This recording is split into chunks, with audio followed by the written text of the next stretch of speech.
Hey everyone, thanks for coming to DCiOS. If this is your first time here, welcome. We meet every second Tuesday of the month. Um, Last month we couldn't make it, but this month we have Craig here with us. Craig, did you get a chance to look at the new iPhones? I know you were saying that you did get a chance to watch the event, right? I definitely did. Yep. So did you decide which one you're going to be picking out? You said the Pro Max, right? Pro Max. Can we ask our audience too, Scott? Do they have a poll that we can run to see Yeah. what All they're right, everybody. So let's say, what phones do you all want to look at, or would you look at buying?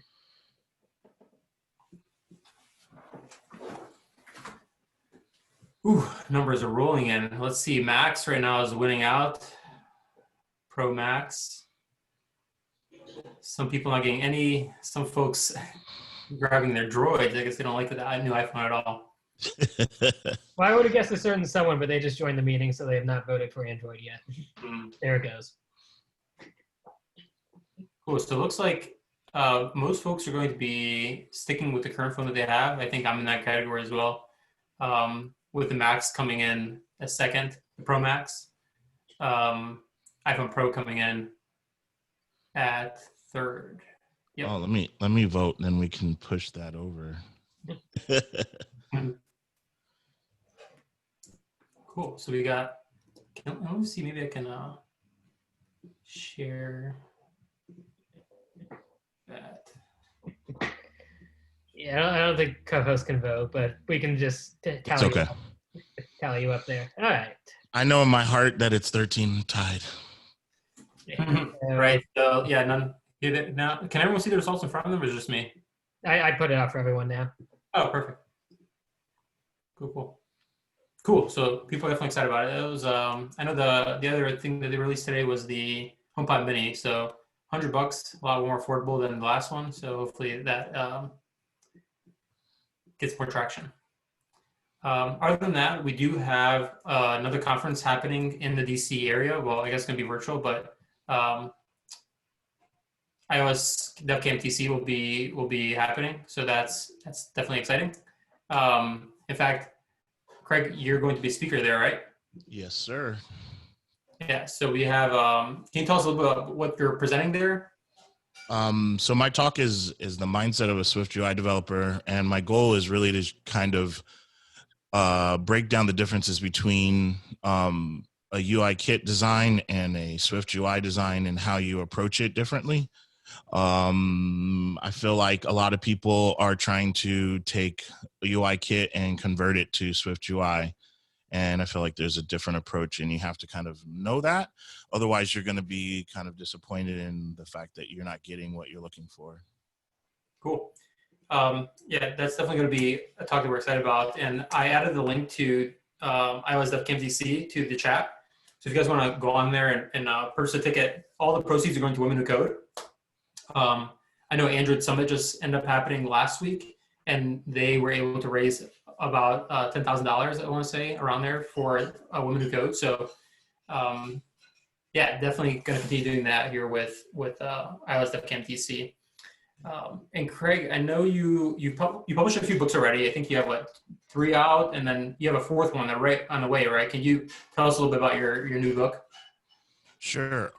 So the new book is SwiftUI Projects. It is covering 6 apps, 2 watch, 2 iPhone, 2 iPad, and it covers design as well as the backend or data side of things.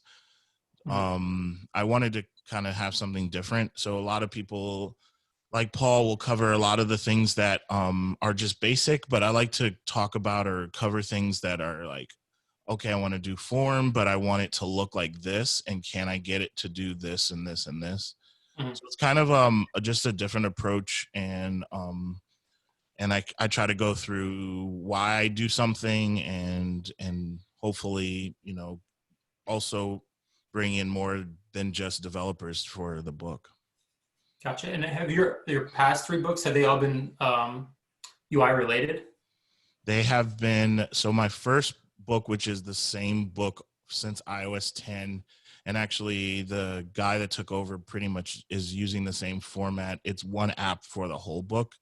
And you basically build out the app in the beginning, and then each chapter after that is like a new feature, like an add-on, so like messages and maps and different things like that. But this one, the newer one, I like because I got to do so many different things, and I wasn't stuck on the same one for 16 chapters. That's awesome.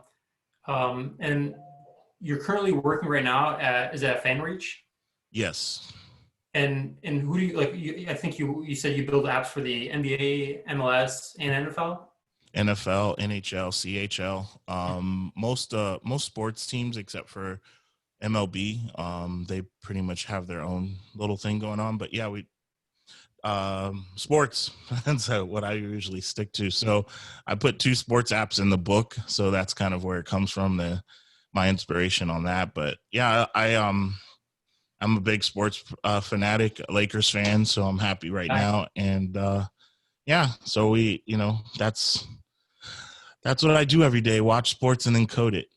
So you're living the life. Yes, right now today, definitely on a high with the Lakers. Nice. Well, I'm glad LeBron's over there. I'm a Cleveland guy, so big fan of him and wherever he goes. Was going to ask you, are you using SwiftUI in those apps yet, or can you not say? Or? No, we can't. I'm using it now as it's primarily UI kit. I brought it in for. I built out an audio player, so I brought that into the the UI kit app. And then I'm currently working on a separate project that I'm just starting, but should be in the store towards the December time, that I'll be doing all in SwiftUI. Awesome. And I know you were just recently on a podcast. Can you tell us a little bit about that podcast a little bit? Oh, sure. So Friends with Code, I was on recently with, and we talked about all things really. Just like how I became a developer and how I got into this business, and just my journey here and why I do the things I do with helping out others. So it's long, but I enjoyed it. It's I've done a few here and there, but that one I really enjoyed doing. Yeah, I was a big fan of it. I definitely listened to it. I also added the link to the chat down there for anyone interested to take a look and listen to that and learn more about you. Thanks. Let's see what else. So I think that's all I had question-wise. So I guess without further ado, I know you have your presentation that you prepared for us today, SwiftUI 2.0, flexible layout design. So I kind of hand over the reins to you. And well, one quick thing: do we want to ask the second question now, or do we want to ask that later? Sure. Yeah, we can ask it. I know the presentation here is about SwiftUI, so we want to just ask the audience: have you guys got to mess with SwiftUI yet? Are you an expert? Do you just dabble with it? Do you not care, or are you more of a Flutter person? I feel like if it was a Flutter person, they'd probably be at the Flutter meetup. And anyone that checks expert gets to do the rest of this talk. Just so right. You know.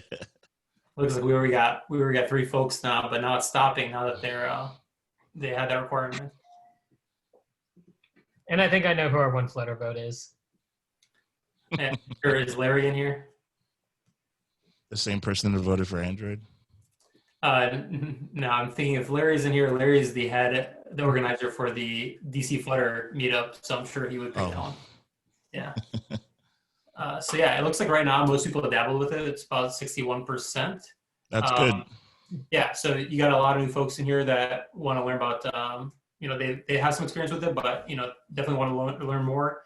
About 28% that have not tried it at all, and 6%. So 3 people that are saying they're experts. So if you need assistance on any questions, yep. Yeah, I'm sure they'll be able to help you out. But yeah, let me hand it over to you, and then you can get started with talk. Sounds good. Let me get my screen going. All right. Everyone see screen just so I...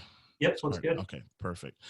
All right, so I'm going to kind of say a couple of things. I saw some people coming in late, so I might cover a couple of things. I wasn't expecting the talk at the beginning, so I would have shortened up my slides. But so a little about me, if you haven't heard already. I do iOS apps for sports teams, NHL, CHL, NBA, NFL. Currently on my 4th book called SwiftUI Projects. At the end of this talk, I will give a coupon for Amazon link to buy the book. It's projected to be out by November. I just turned in 5 chapters that were grammar checked and reviewed. And then I've got 2 more to turn in tonight and then 4 to work on this weekend. So it should still roughly be around November 10th. And then if I can get a couple of people to do testing on it before I do my final thumbs up, I'm going to hopefully do that. I've got a bunch of volunteers that have been trying to help me out. I just haven't gotten to that stage yet. But the idea of this book is it's to cover watch, iPhone, and iPad. So just to give you an idea, I've been doing SwiftUI. I was at WWDC last year. And when I go there, I like to build stuff and learn. So the day that I was there, I was literally I created a design, and then the whole week I would just go back and ask questions to the devs so that I could understand different things. And so I took a little bit of a break, maybe about a month or 2, and then Pact, the editor for Pact, as a good friend of mine, was poking me to see if I wanted to write another book. And I at the time I didn't want to. Here's some of the iPhone apps that I've done designs for and done in SwiftUI. And here are some of the iPad apps. And these 2 actually are in the book that you will see. But my experience is a little different than most. No, I don't have any SwiftUI apps in the store, but I've dealt with it a lot. And I feel like I can answer most questions, especially if it's design related. And I feel like the best person, if you are looking for someone on the Combine side, is Donnie. He's the one I recommend even in the book. He's just really good. I learned a lot from him that I didn't really know. The book that I do doesn't go in heavily into Combine because I feel like that's a whole nother topic in a whole nother book. So I just cover strictly SwiftUI, state, binding, and all of that stuff in my book. Yeah, and Craig, I just wanted to toss it in here as well. We'll be doing a raffle for Craig's book at the end of the meetup. DCiOS will be purchasing 2 of them and giving it to 2 attendees today. Yeah, so excited to get those out to people, and then hopefully they can help you out with some of that testing that you're asking for. Awesome. Thank you.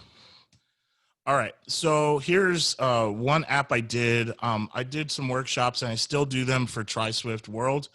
And I actually this was the first one that I put out, and it sold out fairly quickly, probably within 2 hours, and was backed up for a month on people wanting to take the course.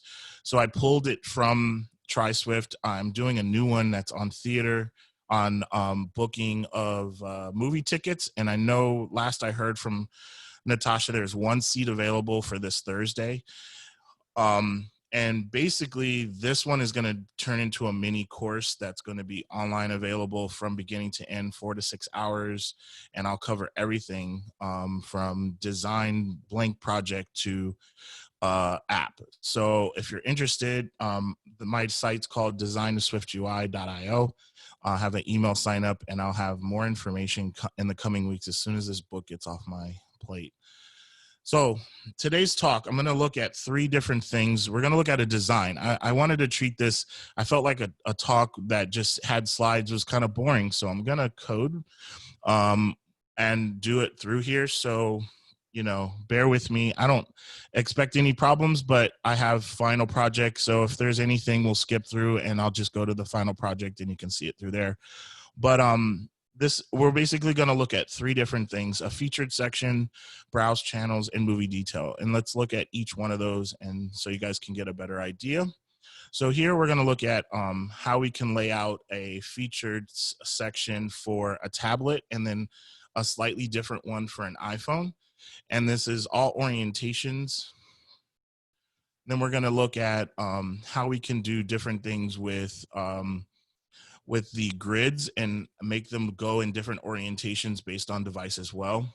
And then we'll also look at a movie detail and how that can be utilized to work with an adaptive layout.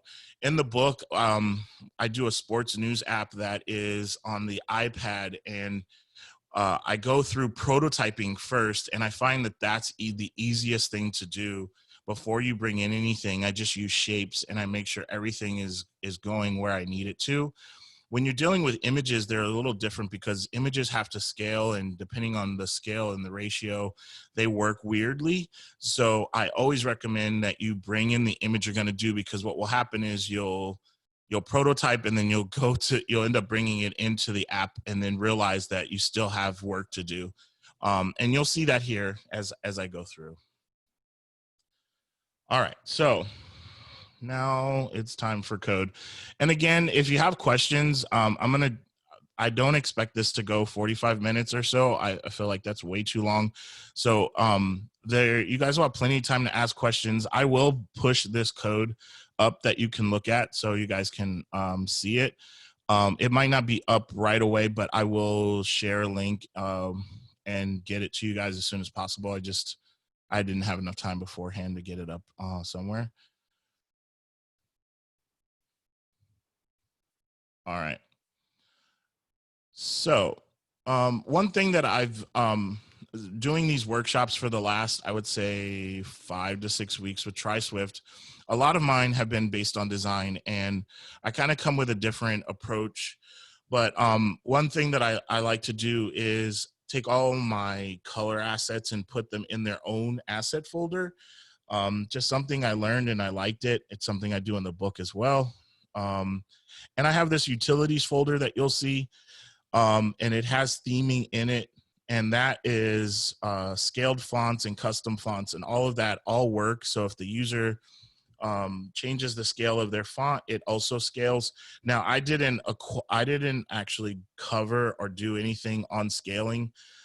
It should naturally do it, but I didn't focus on it. So if you try, scaling fonts and it doesn't quite work, that's because I just didn't get to that part of it.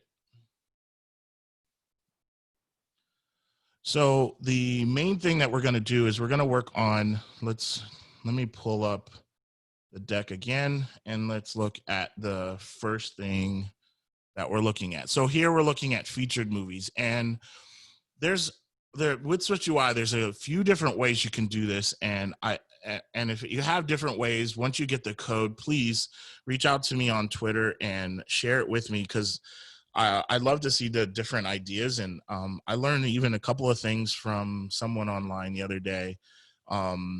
His name is slipping me right now. But again, if you have another way to do this, this is great. But I find that this is the best way to accomplish this particular task of getting a primary image with kind of thumbs. Now, these don't scroll, but if I wanted them to scroll, you could just simply add a scroll view to them. So let's start there.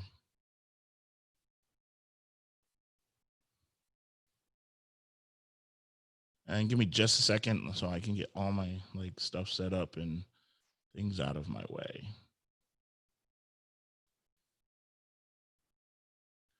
So right now, featured list, the only thing that's really working in this particular app is I created a simple scroll view, and I didn't really think that needed to be covered. So we have this navigation that opens and closes for iPad, and we have a scroll view. So that's all that's in here. And then everything else we're going to add, or I'm going to add, and you're going to watch me add it.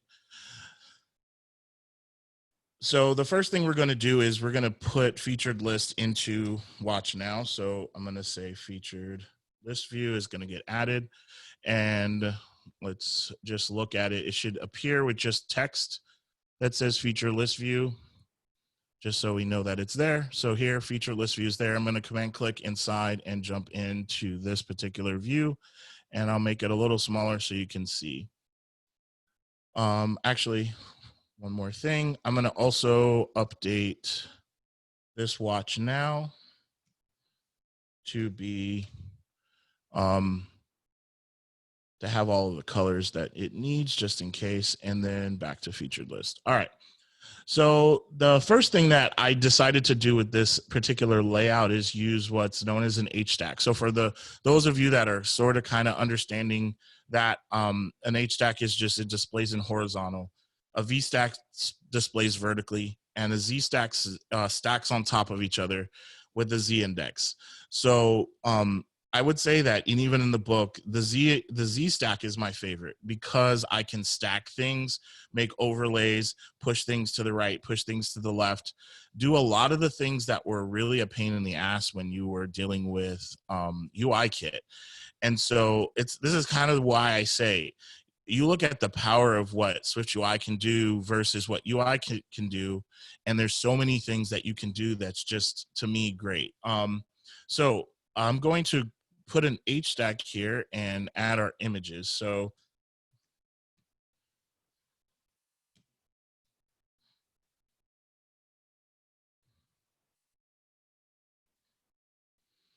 okay, so we have an H stack that has a primary image, and in SwiftUI, anytime we deal with images and you want them to be resized, we always have to use the resizable modifier.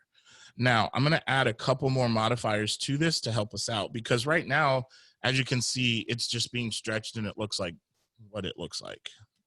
I won't say the real word I was going to use. So now I'm adding a couple more things, and so this should make it look a little better. Now we've got a frame and a min width. And so whenever you're dealing with frames, you can set the width, the height of something. Now, I would use those sparingly and making sure. So for here, I'm saying I want a width, but I want minimum to be 550. And then it could be anything else after that, higher than that. We also have max width, and then those work really well with doing things that you want to do. I'm pretty sure I use it in here too. And then the aspect ratio is set to 16:9. So basically, I want it to stay in the 16:9 aspect ratio. I want it to fit the screen. And then layout priority basically says whatever other layouts are going on in here, this image has priority. So it's the primary image in my app, so it's going to stay as priority. So using layout priority helps here. And then you see that I have some padding horizontally, and that basically just gives me a little bit of padding on the left and on the right that's equal. And that's all that's doing there. So now I'm going to go to my next step, and I'm going to add my thumbnails. And so as you can see right now, it's not looking too hot. Everybody's kind of doing whatever they want. And so we need to kind of add some extra things here. So let's add a couple of more modifiers. And I'm going to put the same modifier on all three images. Hit save. And now, right now, it looks pretty good. The only thing that's kind of weird is it's not really constrained. And so this is the kind of thing in the book that I talk about where when you're dealing with preview, try to not use the device.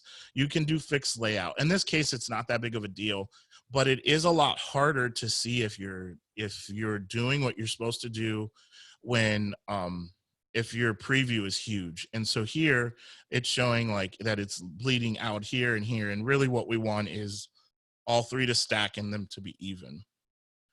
But I know it's right, so I'm not worrying about it. All right, sorry. My laptop's trying to run away. So now let's kind of look at this on the iPad and see what we have and what's going on.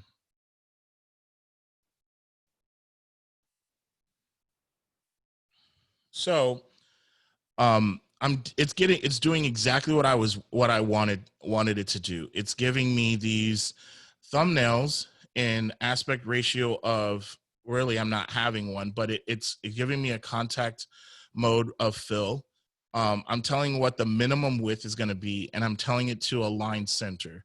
Now that's just basically where the image is going to be focused on. So if all your images were kind of left justified, you can say leading, or if it's trailing. Here I just pick center, and I did that for each one of these. And then the clip shape is basically giving the rounded corners that you're seeing on there. And the benefit of all of this is now if I resize my screen, everything goes with it and scales. Now, there are little hiccups, like you'll see sometimes this scroller sometimes takes a second to realize that the screen has been resized, and then it resizes itself as well. But overall, it does exactly what I want, and I'm not worried in regards to it breaking anything. And if I go ahead and rotate, same thing, everything works. And then I'm going to take it and go to the iPhone, and I'm not even going to waste your time because it's going to look like crap. And that's where we land. A lot of you are familiar with size classes, and that is the one way that we can manipulate how we do different things in different views. Now, most people think you can only manipulate a couple of devices, but you actually have a little bit more if you use horizontal and vertical together. So let's look at a slide, and I can explain a little bit better. So this screen is a little small, so I apologize for the text, but I'll read it out. So if we're looking for, if your vertical is regular and your horizontal is compact, we're going to be basically on an iPhone portrait or iPad 1/3 split view. All right. If you're looking, if it's vertical compact and horizontal compact, then we're looking at pretty much all of the smaller devices. No maxes, no pluses. All of the smaller devices are going to cover this particular area. And then if you're doing vertical compact, horizontal regular, then we're looking at all larger iPhones when that these are covered in. And then finally, vertical regular, horizontal regular is basically no multitasking, and it's just full screen iPad or Mac OS. So we have we can target a few different things in a few different areas that we want, and that's what we're going to do next. So first thing I'm going to do is clean up some of my code and move things around. So I'm going to take this entire bit of code that I have right here in the body and get rid of it, or I cut it out, and then I'm going to create a variable called featured. What was that? Side.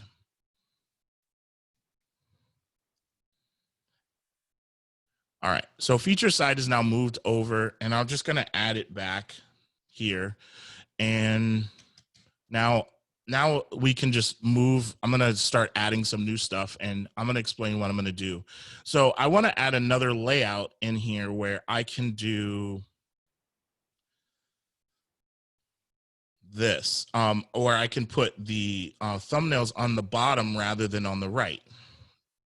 So we can accomplish this by using size classes. And again, I'm going to first just get all of the stuff ready, and then I'll show you how we're going to get there. So here we're going to create what I call, oops, that's not the one I wanted. We're going to create a header.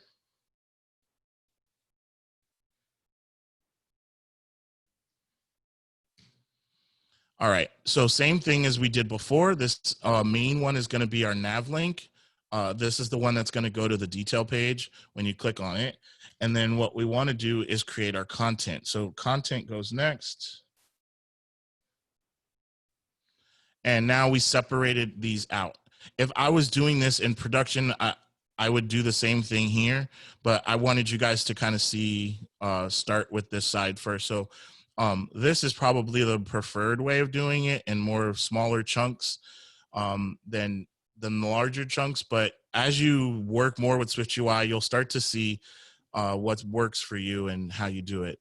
So here I have a header and I have content. And now what I would like to do is put all of this into what we can call feature under. So we'll do that now. So here is basically combining these into one. So we have feature under, which is in a VStack, and we're putting the header above, and then we're displaying the content horizontally. Now, the trick that I did here is when you use group just groups them together, and then I could technically take this and do a VStack and take all of this out of here. So like this here can go away, and then I can say this is content. And now that is sharing the same code. I'm not, and these things are being different, but I'm not going to do that. I'm going to keep this code here, and I'm going to use that. And also their images are slightly different in one view than the other, which is the other reason why I'm keeping them separate. But I just wanted you to understand that I used group here, so now the parent can manipulate the direction in which the content goes, and that's how I'm doing that. And then feature side is in here, but let's go ahead and add our size classes and get those in. And I love when I hit the wrong key. I'm not used to my keyboard. Okay, so now we have our two size classes, horizontal and vertical. And then the next thing we're going to do is go back to looking at vertical like I showed earlier. So I'm gonna add there. So now our body has preview is going to go away because now it doesn't really know what it wants to do. And here I have the vertical class, which again, as I broke each one of these down, these are in the same order I broke them down earlier, but this one would basically cover portrait iPhone and 1/3 iPad. The next one covers all of the smaller iPhone devices. The third one covers all of the larger iPhone devices. And then the last if statement covers iPad, no multitasking, and then Mac. So now we can go ahead and distribute it differently. We're going to say F14. And now I'm going to put feature under for the portrait and 1/3 iPad. I'm going to use it again for small and large iPhones. And then for the iPad is the only one that I'm going to use feature side. And that's how that works. So now when I run this on the iPad, we still won't have any differences. It'll still look exactly the same as it did before. But now, oh, actually, it's running iPhone first, so we can look at iPhone first. Come on. It's caught in there. There we go.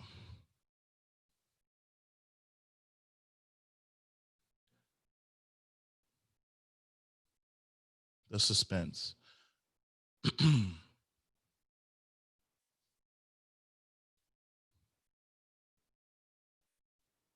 Boom. And so it's all jacked up because it's live code, and that's what usually happens. So this is not the way it's supposed to be displayed. And I know why, because I changed. This is what happens when you go on a tangent and you shouldn't have. Let me run that again. At least it was minor. Okay, so here. So now we have exactly what we're looking for. So I can scroll through. I have my main image. It goes to the detail. My little thumbnails down below, they do what they're supposed to do.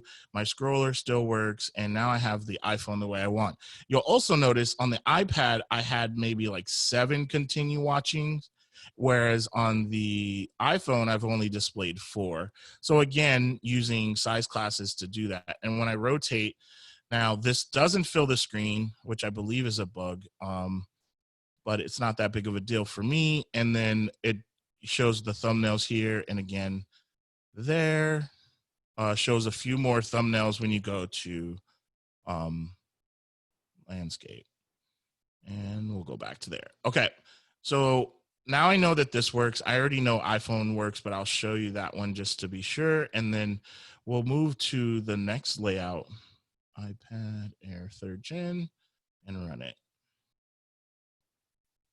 And this also, the code is set up for Mac OS, but I haven't actually run it on Mac OS, so it probably won't run, but it does run on iPad, and the code structure is very similar to what you would do with a Mac OS iPad app thing. So if you're looking for that, it'll get you started. So here you can see everything still works. And all of that is where we wanted. If you have questions on this, please just say featured, the featured section. I'm going to move to the next one just so that I can do all of them, and then you can ask any questions after that. But that's the first section that we have. So the next thing that I want to cover is this little horizontal grid view. And it may seem like, okay, this is pretty easy, but it took me a little time to come up with a solution for it in the way that I wanted when I first did the design. And trying to find the deck, and let's move next. So here we have the tablet layout kind of lays out going, it fills the screen, and then whatever's left, it continues down to the next one. And that was the original design plan.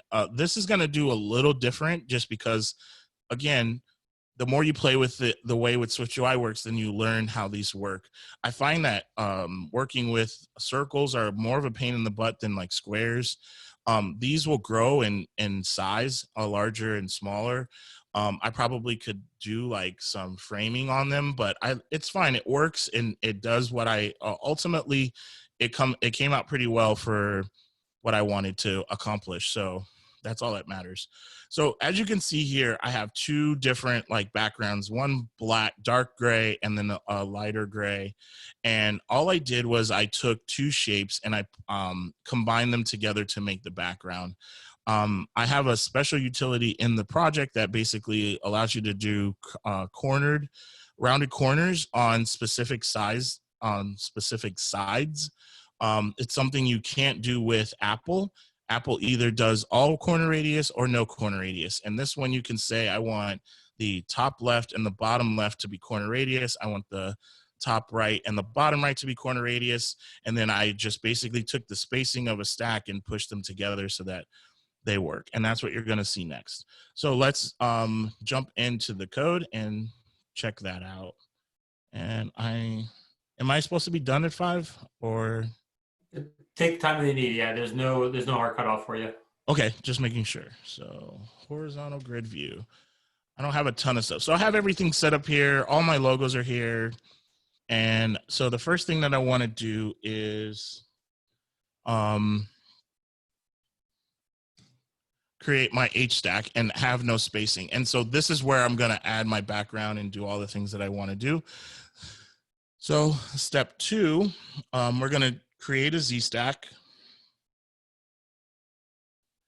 And now let's look at our preview and just kind of see where I'm at right now. And so here you can see that I have the top left and the bottom left are getting the rounded corners. And this is what I mean by Z stack and being so flexible. Doing this in UI Kit would have taken forever. And literally this is like 6 lines of code and I'm almost done. I love it. If that doesn't convince you, then I'll show you where the Android Meetup group meets and you guys can talk about it there. I'm just kidding. All right, so we're moving on to here. So, oops, a little extra. And now I'm adding text on top of the rectangle. So here I'm basically using, and this is the custom font that I use for the book. And I go more into detail in this. I even blogged about this at some point on Medium, but basically I use a custom font and it allows me to really do like fly through when it comes to doing text. I just type .custom font and then bold and then the size. And because I'm not a designer per se that does like titles, headers, subheadings, this class is actually set up for that, but I use custom like all through the book. In the book you get more. Right now I literally just use custom because that's all I ever use. But if you have a designer who does like a lot of that and creates a style sheet sort of for your apps, this will also work for that as well. Just the way Apple does with theirs. All right, so we have this, and now we need to add another grid, and we're gonna put that right here. Sorry, another rectangle. And so now we have our second rectangle, and again the spacing is set to 0, so that's why you're seeing no gap in between. There's a little one, but it's not going to be seen when we get there. And then finally we're going to add the grid. All right, so now again this is taking up whatever room it has, and so as the content or as the area minimizes, these will kind of go down to the size that they need to be. I added an extra number there.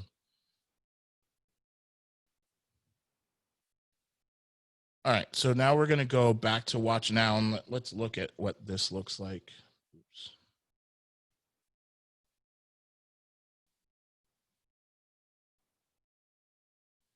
I don't know why my shortcuts are not working.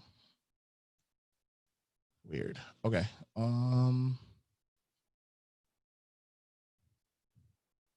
Watch now here.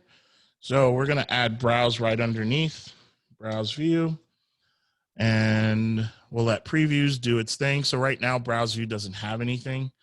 And so let's go into browse view and update. So what I did was I basically created a helper class, and this is how I'm able to control the direction in which I want it to go. So you'll see how I do it in just a second, but browse view is here. We're going to add our variables for our horizontal classes.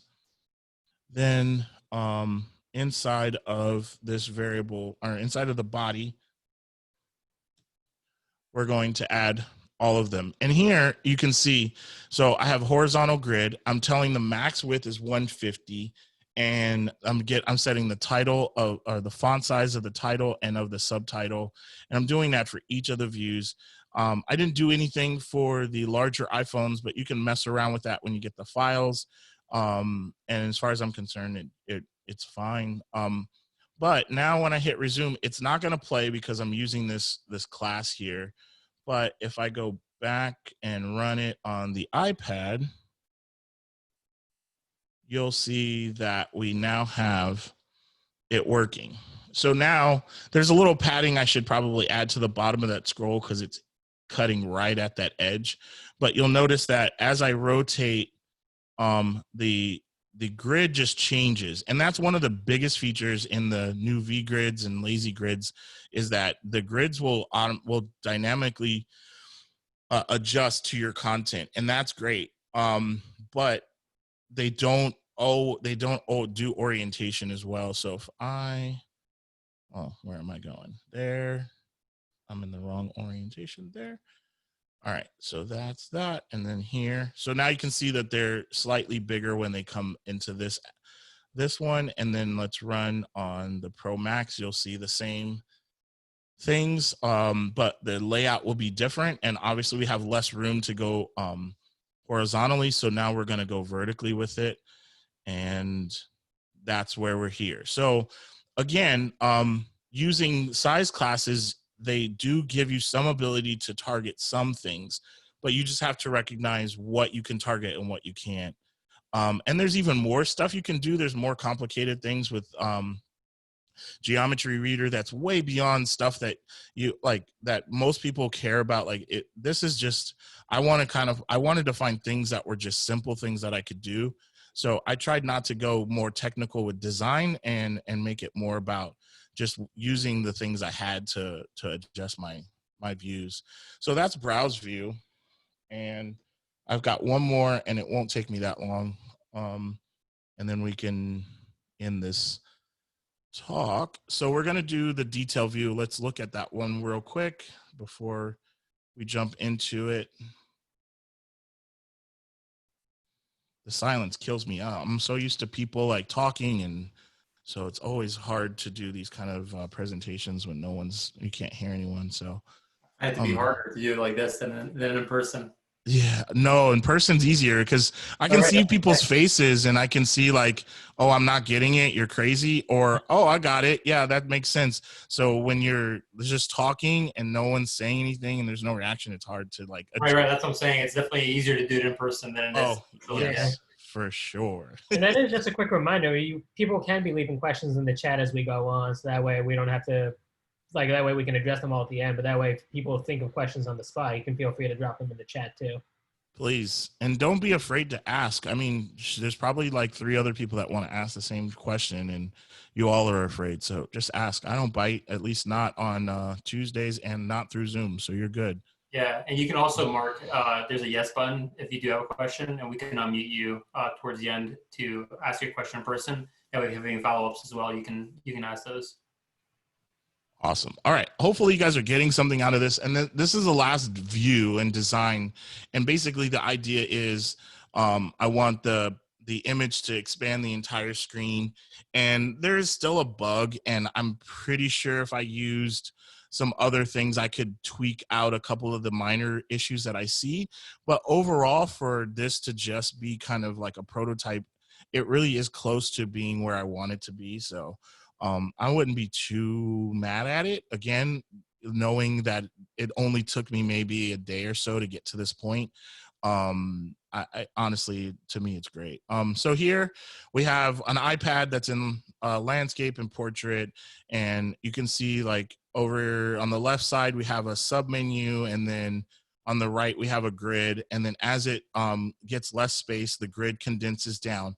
And this, again, is a feature with with SwiftUI's lazy grid, V-grid, and horizontal grid. So that comes kind of there as long as you know how to set it up.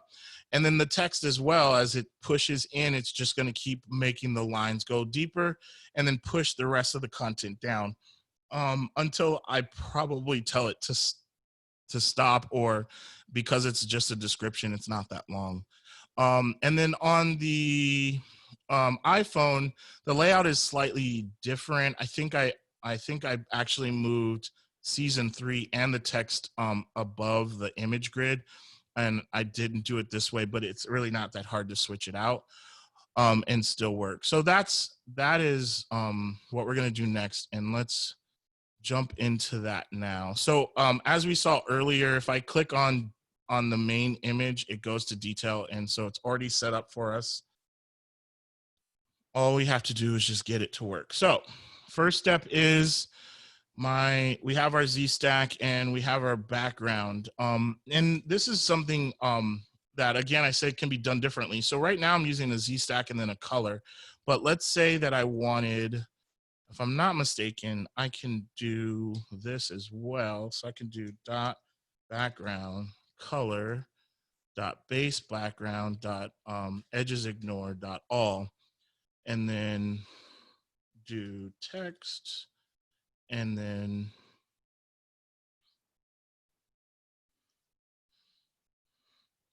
so here, and if I hit resume, I should get the same look that I had with the way that it was just coded. Again, this is why I really like SwiftUI. It's pretty flexible, and there's things I don't even think about. This is something I saw someone do recently, and I was like, oh, I didn't even think about that. And this is a Z stack, so I'm always thinking of stacks because anything like colors, they're just views. So you can put them there. It's not rendering. Let me go back, let's say, to an H stack instead. And now it's not really doing what I was expecting. So I'm gonna go back to my original code and then hit save. And now we're there. So I'm gonna delete text. And we're gonna go to the step 1, which is we're gonna add a scroll view firstly.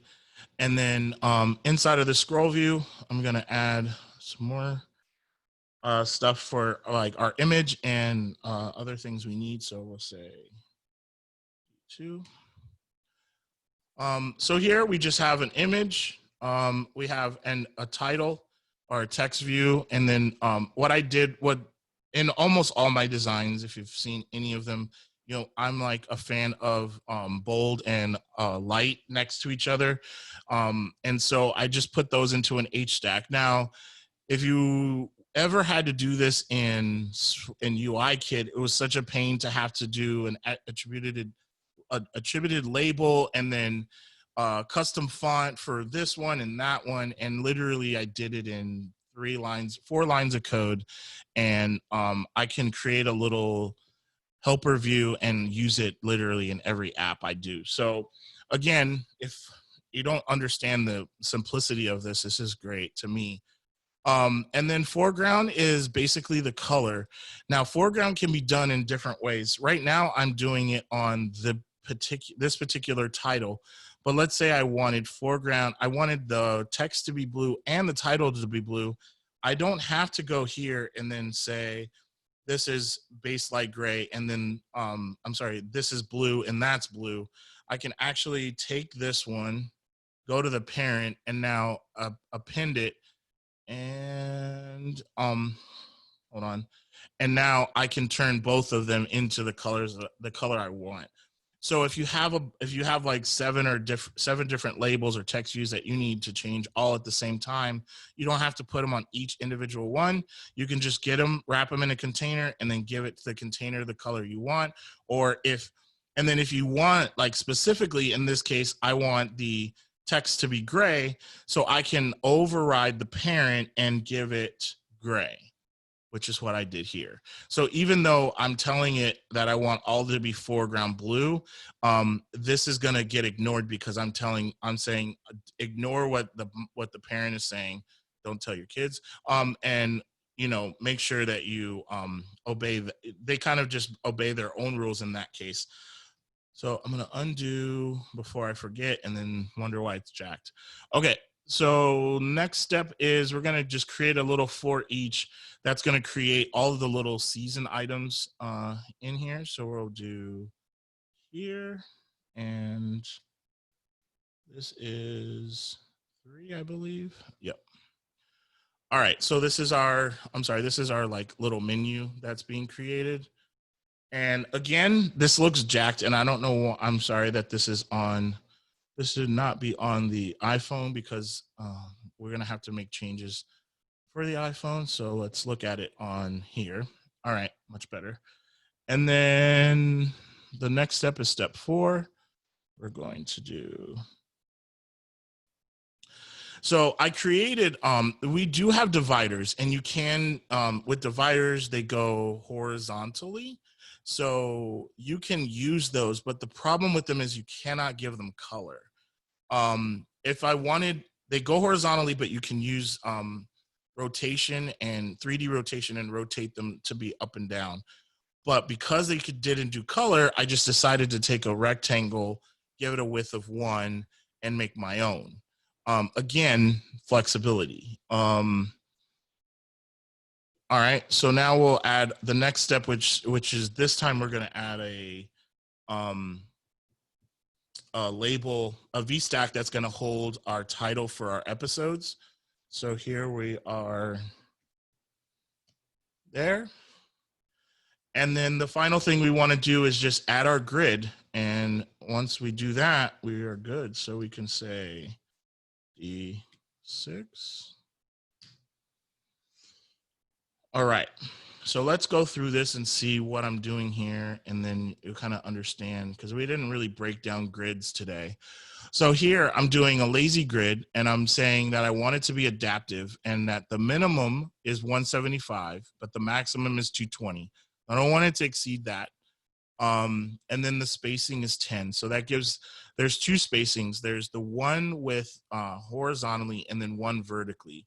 So as you mess with your numbers, you'll start to see. So right now, I'm not even quite sure this one. So we'll do like 20 here. And so that's like, this is kind of down the middle of the grid. And then if I do 20 here, that's the horizontal spacing there. So that's basically what the 2 spacings do here. We're running a for each. The ID is basically saying self, and instead you need to have something unique. Since I'm not doing this with dynamic data, I just every one of these is going to be unique. So I just kind of did it that way. I'm creating this image using a Z-stack with this little episodes 1, 2, 3. It's kind of doing an overlay on top of the image, and that's all I'm doing and repeating.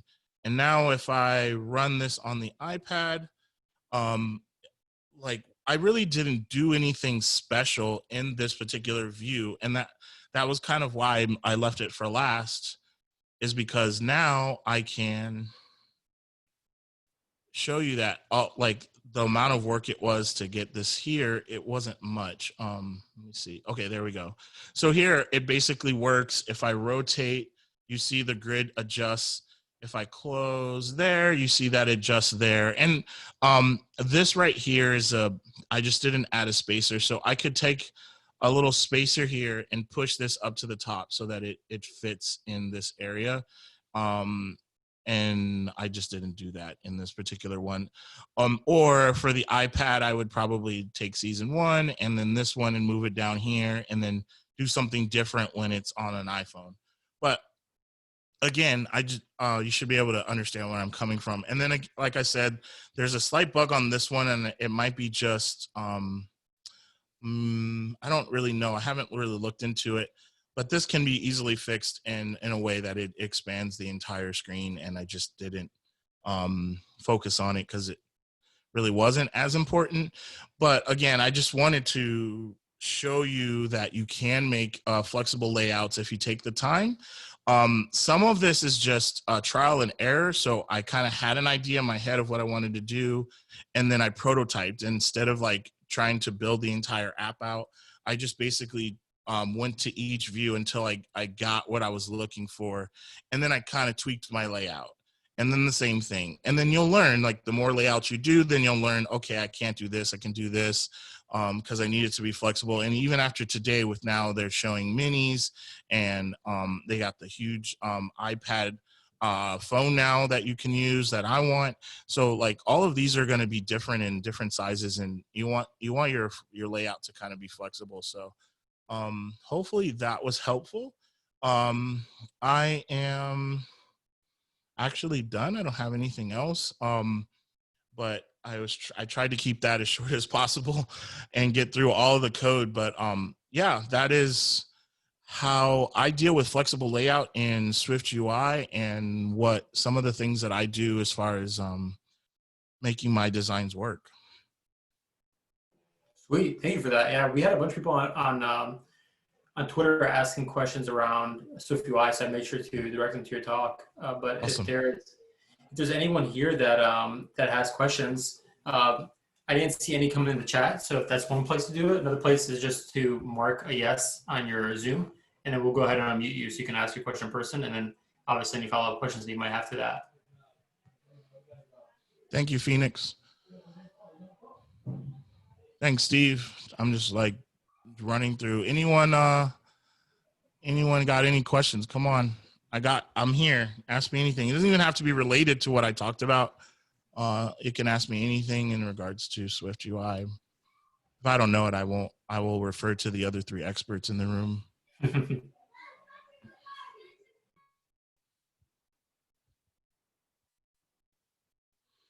Yes. Match geometry. You know what? It was one of my favorite things, and then it ended up being everyone's favorite thing. And then everywhere I turned, everyone was doing it. So it was kind of one of those things where I'm like, no, thank you. So there's so many tutorials online that you can learn match geometry effect. It's a great feature. I will teach it in my workshop, and in my online video course, but it's great. If you haven't heard about it, basically Apple makes it really easy for you to go transition from one view to another. So let's say you're going from a list view and then you want to go to a detail view, which I could have done here. So I could have animated the small image to the large image, and you basically give it a starting point and ending point. It's very similar to ActionScript 3 in Flash. Yes, I used to do that.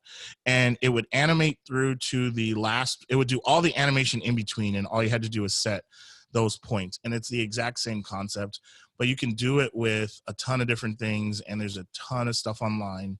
So Jack, yes, match geometry effect is great, and it does have some headaches using it. I haven't used it a ton just because, again, everyone used it. I didn't even put it in the book because it just didn't make any sense. Literally, there's so much stuff online for it. How do you like handling transitions from one view to another, segues or Viper? I'm actually a huge Viper fan. Like, I heart Viper so much. I liked it in Swift. I love it in this one. I haven't done a Viper app yet, even though I do have a personal project, and it will probably be structured in Viper. So I would say Viper. You still have navigation views and nav list, and all of that is in SwiftUI, but I find that you can still use it. And that's probably once I have some free time, I'm going to play with setting up a template for Viper just so that I can use it, and I'll probably share it with everyone. And Franklin has his hand raised, so I went ahead and unmuted him. Franklin, if you want to ask I was a going to him Yeah. next. Go ahead, Franklin. Hi, How you Craig. doing, How are you doing? I'm doing, my man. How you doing? I'm doing good. Okay, now, I had only one question, but now it is turning into two questions. So the first one is with the at environment, the horizontal size class. Could you go back to that code where Yep. you injected the environment variable and the size classes? It should be private. Okay, no, I'm not asking that. I was asking now, what do you do in the case for Mac OS? Because it doesn't have size classes, right? Mac OS does. I can't answer that question because I don't do Mac OS. But if there is no Mac OS, you can do an if statement that would not include these lines for Mac OS. But I'm pretty confident they do. Okay. And then the second question is is with the Viper. Is Viper applicable to SwiftUI? Viper is applicable to anything. It's just a structure. Anything that's really reactive, all of those work. So MVVM, Viper, they all work together. I'm sorry, not work together, but they all work on that same principle. So yeah, you can do it. I've seen already from last year, people have blog posts on Viper and SwiftUI, and honestly, I just haven't had. I've been working on this book since October of last year, so I have not had a chance to mess with it. But it is like I said, I love the structure of Viper. I like the having not a template, but just a set of things that I have to do every time. It makes it easy for me when I come back in 3 months that it's the same structure. I'm not trying to think what was I thinking at that time or whatever. And Viper has that consistency to me. So yeah, there's stuff out there, and I'll try to find the one or two articles that I found on Viper that I thought were really good. Yeah, and Craig, I can add to that the Mac OS doesn't support a horizontal size class or a vertical size class natively, but you can easily add them using defining your own environments and objects in there. There you go. Yeah, I haven't done any Mac OS stuff, but basically you just cover anything that's iPad without any whatchamacallit, where am I? Multitasking is going to be the same thing you see on the iPad. I mean, on the Mac. Thank you. No problem. Thank you. Do you find anything more difficult to do SwiftUI related relative to UIKit? I mean, they're off the top of my head, no, but honestly, I tried. So my friend would I want to put 2 buttons in a list, and I'm like, then don't use a list or don't use 2 buttons. I'm like, just change your thinking. Sometimes if you're trying to copy something you're doing and it's not working, then go an alternative way with it. Try a different UX. I don't have anything off the top of my head of if I feel like something doesn't work, you can always bring in UIKit. They have that ability. So Apple kind of thought of that and was like, well, if you don't like the entire library of SwiftUI, you have UIKit to drop in, and then when they make the update, then you just remove that particular class from your project and add the newer version to it. But no, I don't have anything that's more difficult. Honestly, I find that this is way easier. I think interactions, I didn't really cover that, but observable objects, states, and bindings, that takes so much logic from having to deal with the headache of that in your head.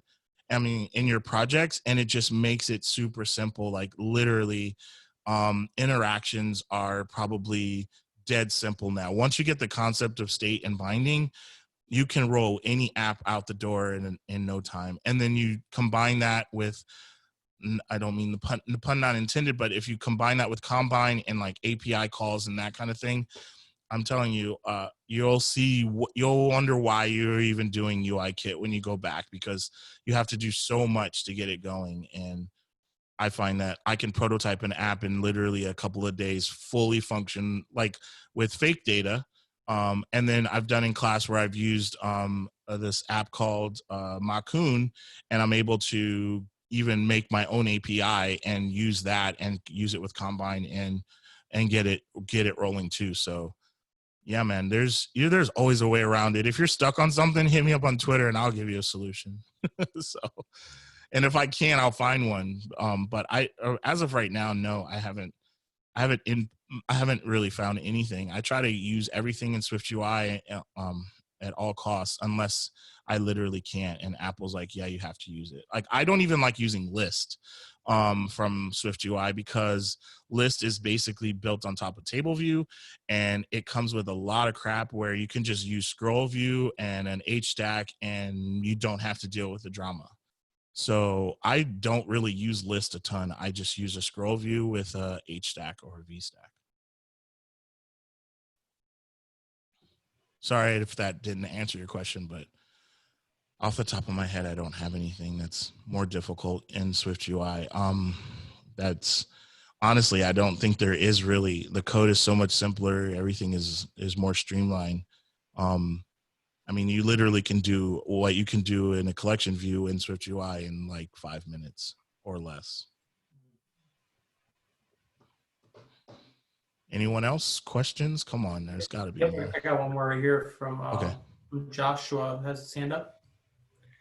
Yeah, so I asked the question about SwiftUI being more difficult to UI kit. So I recently kind of messed around with SwiftUI, and I completely agree. I think it's much easier to set up stuff in using state and all that good stuff. Yes. I guess one thing I didn't have to address in my little example I was using was persistence. So like table views, they add NS fetch results controller and all that good stuff. There's still that. Is it, so that's still like a nice, there's a nice plugin from SwiftUI there? So no, they don't have that and fetch results controller, but the lazy grids and lazy VStacks and all of those kind of react the same way. I have to look them more into that though. But I mean, that isn't something that would scare me away from using it. NS fetch results controller. So I know they have stuff plugged in with core data in particular. That's really easy. You can use that, but you're referring to a different one that I'm thinking of, or the one from core data?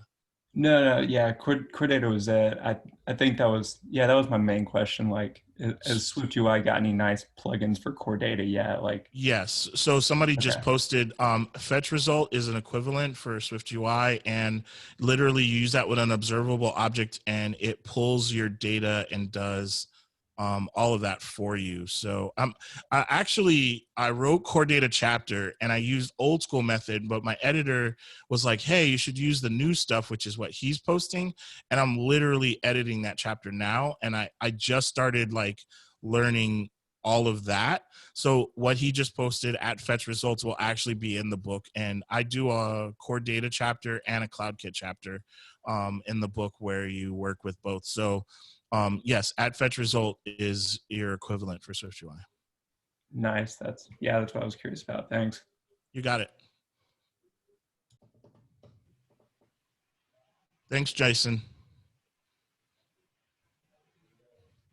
Cool. Let's see. Do we have any more questions from anyone? Well, I hope I didn't bore you guys to death. And I really tried to make sure that that wasn't a boring 45 minutes. So hopefully you guys got out of it. And again, I will post the spit it out, the project file that I showed, the end result. I will post that in a GitHub repo that you guys can pull down and just kind of browse through it. And check out TriSwift World. Like I said, I have a talk Thursday where we do movie ticketing seats, and I know that there was 1 seat available, and I may be doing like 2 more before the end of the year, and then that's it. And then I'm probably going to stay focused on my stuff outside of TriSwift, but there's tons and tons of like really good workshops and things that people are doing, between Donnie doing classes, Daniel Steinberg doing classes, pretty much the people you would expect. They're all, every week somebody's doing something, and it's $50. And if you have a problem with that, just reach out to Natasha and she can help you. Yeah, awesome. And then we also do have the book giveaway we're doing today. So, Lyra, I think you have our winners. Hi. So I just picked 2 random attendees to take home the Craig's book with you. And those are Craig Stroman and Jose Vasquez. So if you guys would please send me your email privately, we'll get those to you. Jose. Awesome. And anyone that gets a free book, they're not allowed to give 1-star reviews. I'm just kidding. I appreciate, you guys, raffling it off and purchasing. And I'm not a big person on reviews. So I don't really look at them good or bad, just because I really want to live through the day, and people are just mean in general. So I just stay off of them, and I don't want to get my head blown up either. So I just don't look at good reviews either. But you guys, I really do appreciate you guys having me, and hopefully you guys like the book and it does what you're looking to do. It's going to be probably different than most of the books you've purchased, because it's a little more design heavy than most. But I feel like I enjoy doing design stuff, and if it looks good, then I want to do it. I really can't stand the little ugly little apps that look like, Apple's default stuff. So yeah, we're obviously happy to have you on here as well. It's definitely a great presentation that we had. Probably one of the biggest showings that we've had at DCiOS since we started here. And I just wanted to share the book here with everyone. If you didn't win it today, it is available on Amazon. I know, Craig, you had a discount, you said, for folks here.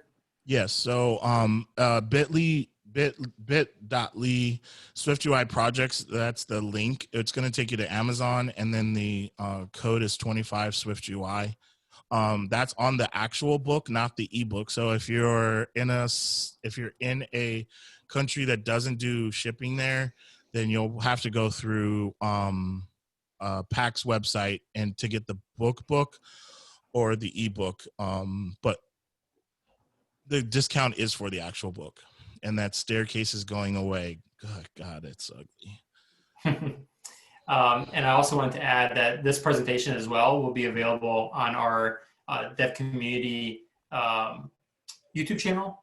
Subscribe to it. We're always posting every talk we get on there, not just for DCiOS, but for DC Flutter meetups, the DC Android meetups, and any other meetups that might fall under the DC Dev Community.